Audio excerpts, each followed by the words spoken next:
The sun was setting, casting long shadows across the lawn when a young boy named Aram discovered something unusual while playing in his backyard. It was a key. Not just any key, though this one seemed incredibly old.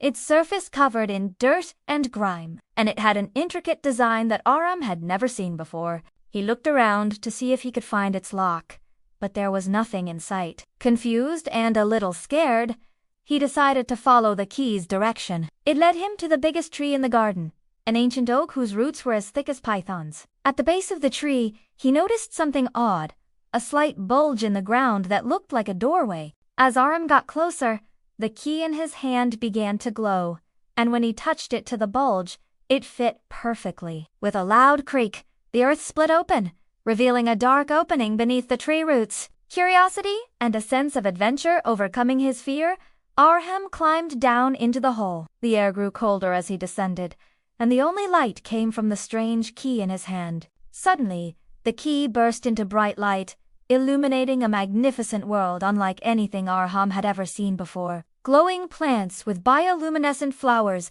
lined the path ahead. Strange creatures with shimmering wings flew overhead, and the sky was filled with constellations he had never seen in his own world. As he ventured deeper into this magical realm, Aram noticed that the light from his key was fading. He tried to turn back, but the path behind him had vanished. Startled, he started to run, calling out for help, but his voice echoed strangely, and the only response was the whispering of the wind through the glowing plants. Then he heard it again, a whisper, but this time it was his name. Turning around, he saw a shadow detach itself from the wall nearby. It took the shape of a man, tall and thin, with long, sharp teeth. "Aram," it whispered, its voice like nails on a chalkboard.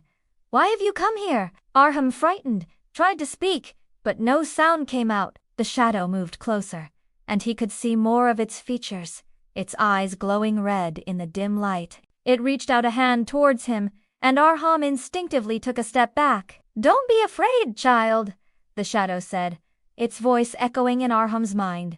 "We've been expecting you." As the shadow approached, the ground beneath Aram's feet began to shake. The whispers grew louder, and he could feel the presence of countless unseen eyes upon him. Panic surged through him, and he turned and ran, stumbling through the undergrowth, desperate to escape. But no matter how far he went, the trees with their glowing flowers seemed to stretch endlessly, and the whispers followed him, growing louder, more insistent. "Aram! Aram!" they hissed, their voices a cacophony of sound. He could feel the presence of the creature behind him, its footsteps silent but deadly.